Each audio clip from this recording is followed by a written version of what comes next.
Hello mga Lods! Pag-usapan naman natin ang isa sa mga pinakabawal dito kay Lola Mets. Ang simpleng pag-comment ng stickers ay pwede mo palang i-demonetize. Isang kapwa natin na content creator ang nasampulan ni Lola Mets. Although wala siyang anumang intensyon sa pag-comment niya ng sticker, ay pinalo siya ni Lola Mets.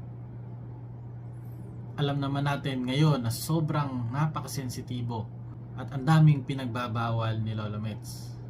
Kaya sa ating mga pag-upload, sa ating mga pag-comment at kung ano man yung gagawin natin dito kay Facebook, mainam na isipin muna natin kung mag-upload ka ng video, i-check mo muna, panoorin mo muna, tignan mo kung may mali at kung mayroon dapat na baguhin. Mas maging maingat tayo ngayon sa pag-upload. Sana ay nakatulong tong video na to